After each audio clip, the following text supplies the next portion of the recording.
A paz do Senhor, irmãos. Estamos aqui na igreja fazendo orações e queremos concluir aqui com uma palavra que o Senhor nos deu aqui nesse período de oração que nós estamos fazendo na igreja. Filipenses capítulo 4, a partir do verso 4, um texto conhecido dos irmãos, e vamos fazer essa meditação juntos. Diz assim: alegrai-vos sempre no Senhor. Outra vez vos digo, alegrai-vos.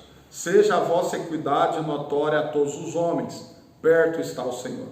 Não estejais inquietos por coisa alguma, antes as vossas petições sejam em tudo conhecidas diante de Deus, pela oração e súplicas, com ações de graça. E a paz de Deus, que excede todo entendimento, guardará os vossos corações e os vossos sentimentos em Cristo Jesus. Irmãos, o apóstolo Paulo, ele escrevendo essa carta à igreja de Filipos, ele chega no capítulo 4 com algumas recomendações. Já está encerrando a carta, mas ele tem algumas recomendações. E ele traz para a igreja uma questão muito fácil da gente entender, compreender. O evangelho, irmãos, ele transforma a vida espiritual das pessoas. Mas não só isso. Tem muitas pessoas que acham que o evangelho, que o Senhor Jesus, ele quer trabalhar somente a vida espiritual de uma pessoa. Só que aqui o apóstolo Paulo, e eu quero que os irmãos compreendam isso, ele vem trazer questões que não estão instaladas necessariamente no campo espiritual, mas sim no campo emocional, psicológico, daqueles que estavam se convertendo ao Senhor na cidade de Filipos. Você olha nesse texto, no versículo que eu iniciei, alegrai-vos sempre no Senhor. Mais uma vez vos digo, alegrai-vos. Ele vem trazer a questão do sentimento, do estado de espírito. E quando um cristão, um crente autêntico, genuíno, ele coloca Jesus na primazia da sua vida, na dianteira da sua vida, certamente ele vai receber a condição para se alegrar mesmo em tempos de crise. E essa questão o apóstolo Paulo vai desenvolver em vários momentos dessa carta.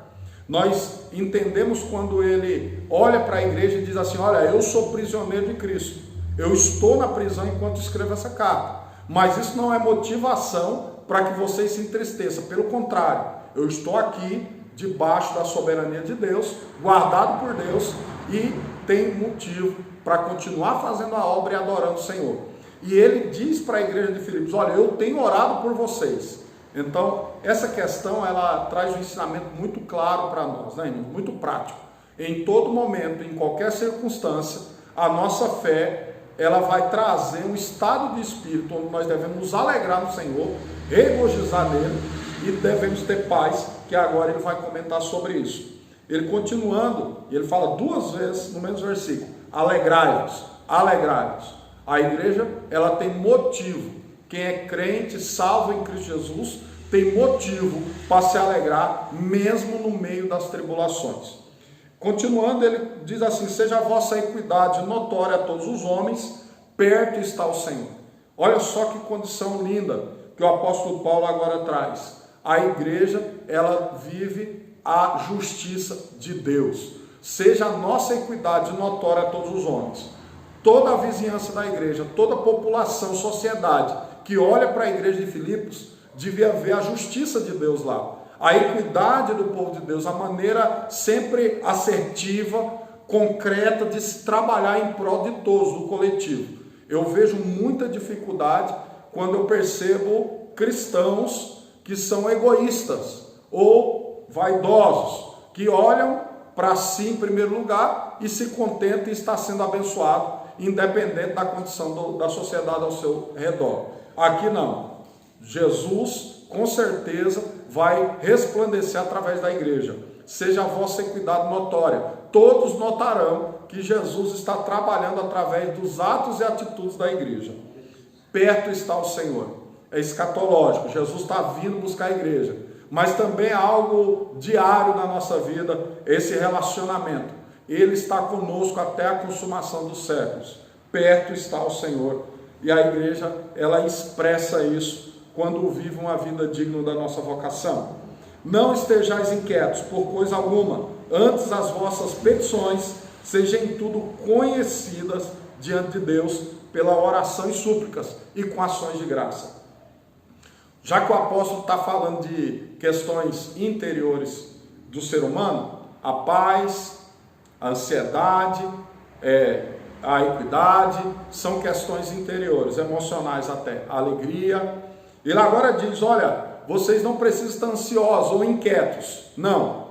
Tudo que inquieta vocês devem colocar no altar, coloca diante dele, em oração, em súplica.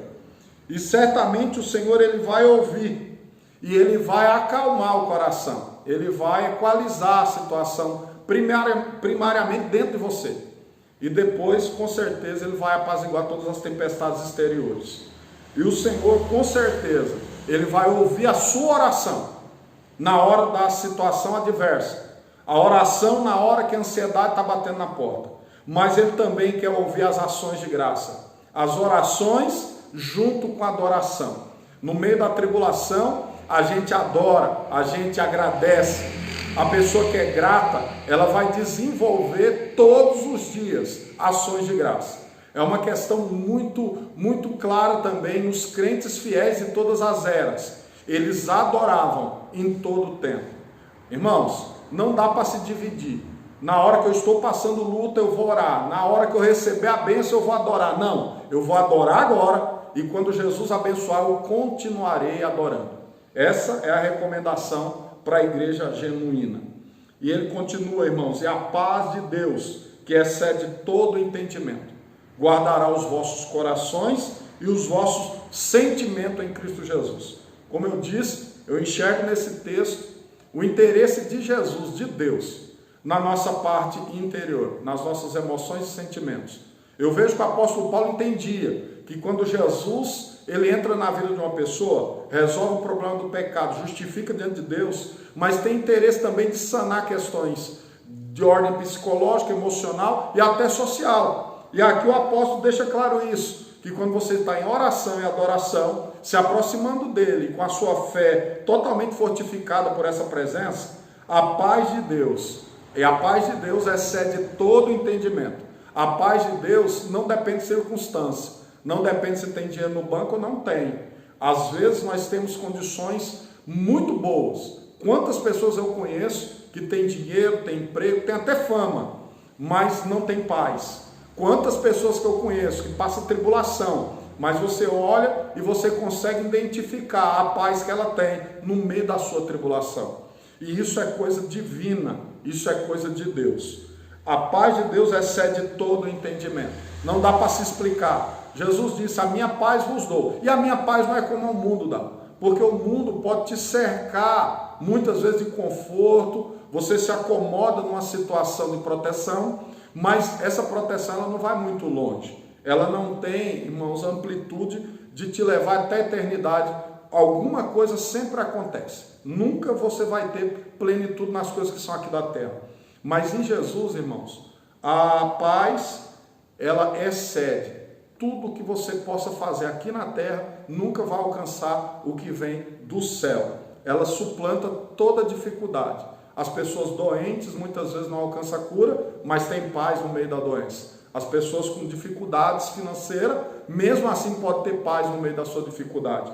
Aqui, irmãos, eu vejo claramente o que eu comecei dizendo. Deus está interessado em sanar tudo. Nosso espiritual, emocional e até o nosso social. E Ele guardará os vossos corações e os vossos sentimentos em Cristo Jesus. Em Cristo Jesus. Irmãos, se tem uma situação que está trazendo desespero, o melhor remédio, o antídoto para essa situação, primeiro é chegar perto de Jesus. Se Jesus estiver junto, Ele com certeza ele vai dar a solução. Ele vai guardar, Ele entra e Ele toca onde ninguém mais pode tocar. Jesus, ele tem condição de entrar na alma humana e resolver o problema de dentro para fora. Então Ele guarda o teu coração, que no sentido geral é o centro das nossas emoções e sentimentos. E Ele muda isso, Ele transforma isso. Dentro dos frutos do Espírito tem gozo e paz. São situações que o Espírito Santo vai trabalhar dentro do ser humano. E você vai ver como Ele é efetivo nisso. Ele faz e faz bem feito. e você vai poder adorar a Deus em paz e tranquilidade. Como o salmista dizia, em paz me deito e durmo, descanso, porque o Senhor tem cuidado de mim. Deus possa abençoar você, que você entenda a sua parte, que é buscar o Senhor, orar, entregar diante do altar, chega perto do altar, deixa no altar, tanto a sua petição, como a sua adoração, e deixa Deus trabalhar no seu coração. Cuidado com o que entra na sua cabeça, cuidado com o que entra no seu coração. Reserva os ouvidos espirituais e reserva seus ouvidos espirituais e emocionais para que Jesus possa estar entrando e transformando você de dentro para fora. Que Deus possa te abençoar. Fique em oração, fique em adoração, que é o modo como a igreja vai vencer as tribulações do dia a dia. Deus abençoe a todos em Cristo Jesus.